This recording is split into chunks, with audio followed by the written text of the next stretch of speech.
Okay, good. Good morning. Thank you so much. First of all, I want to say thank you to Joe for switching times with me. Had a little bit of a schedule change, so I appreciate that. And thank you, Duncan, for inviting me to speak this morning. Well, it's morning for me in Kentucky. It's like just a little bit before 7 a.m. on a Saturday morning. So I know it's afternoon for y'all, but thank you very much. And I appreciate the opportunity to talk. And Duncan, when he started this meeting, he said, he contacted my husband and I and said, would you all want to say something? And asked me if I would want to say something about my trip to Riga. And I said, absolutely, I would. My husband said yes, but, he was like a little bit, I really don't like to talk to people, but yeah, I'll do it. So I will say, Duncan, Brett was a little bit relieved when you said, we're going to have to cut this back a little bit. So, yeah. My experience to Riga, I can sum it up by saying it was absolutely 110% God-led. I feel like there was never a question in my mind as to whether or not I should actually go. It was a very, very long journey. I had very little flying experience. I had flown at some point in my teen years, and I can't even really remember it, a very short flights. From Kentucky to Riga was a very, very long flight. I had no experience in airports. I was in Chicago's O'Hare Airport, which is a huge place. I had no idea how to get around and where to go, and I was terrified that I was going to get lost and miss my flights, but it all worked out. It was a very long flight over. The plan originally was for me to get there and have a couple of days to kind of adjust to the time change and then start working in the kitchen. And when I got there, well, before I got there, there were some issues with some of the other volunteers that couldn't make it. So when I got there, it was just me and Max in the kitchen. So it was kind of like, yeah, thankfully I didn't sleep on the plane. So when I got there, it was nighttime, and nighttime Riga time. It was technically still morning Kentucky time for me, but my body was like, yeah, I'm going to bed. So I got to sleep that night. And the next morning I was up and it was time to get to work. And the work itself was not physically challenging. I'm used to physical work, but emotionally, I found it very, very rewarding. I found it very, very draining emotionally, because there were a lot of people that you come across that you can see their need. There had never been anything. There's plenty of soup kitchens in America. I'm sure some of you are like, well, why didn't you just volunteer over there?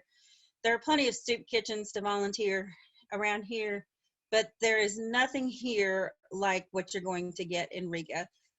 You're not going to get a message that's going to talk about the truth, the biblical teachings of God. In America, there are many, and I'm sure everywhere else, there are many different religions. A lot of you have talked about the Christadelphians. That's certainly something around here. We have Baptists, we have Methodists, we have Catholics, we have all these different religions, but there really isn't one that preaches or teaches, I should say, the actual biblical truth. And we feel like that's what we hear with the Care Links group. So I never hesitated. When it was time to go, I never hesitated. Now, I will say, when I was there, I was very tired, first of all, because, again, I didn't sleep on the plane. I didn't sleep well while I was there. I was surprised to find how homesick I got. I got really homesick, which kind of translated into a little bit of depression, which also translated into a very emotional connection with people that I couldn't even speak to. I had no communication with the people that we were serving, because obviously I did not speak the language. I speak English and that's it. So I had Duncan and Cindy and the kids, and Max, who speaks, English, but a little bit more broken than I'm used to. So it was very difficult for me. And I found myself over feeling, I think, for the people that we were serving. And I say that because so there's a rule in the kitchen, which is absolutely 110% a good rule, and I agree with it absolutely. If they come in and they appear to have been drinking, then they will get tested, and then if they through the breathalyzer, and if it shows that they have been drinking, then they're not allowed in, which is completely 110% a good rule, and I understand it, because we cannot have people belligerent and drinking and disruptive and all kinds of problems. But what I found, when someone did have to be turned away, emotionally it hurt me to the point that I had to walk out of the hall and go back to my room for a minute and compose myself, because it would make me cry and come back. And I'm not normally that kind of emotional person. So I think that the whole process, now, yeah, there were so many factors going in. Yes, I was tired. Yes, the weather was cloudy and a little bit depressing. I'm not used to that. We have sun in Kentucky all through the winter. So and yes, I was missing my family greatly. But I think that the entire time that I was there, God was just pricking at my heart, because I see these people and I see their need, and even without the food, they had a need. They had that spiritual need.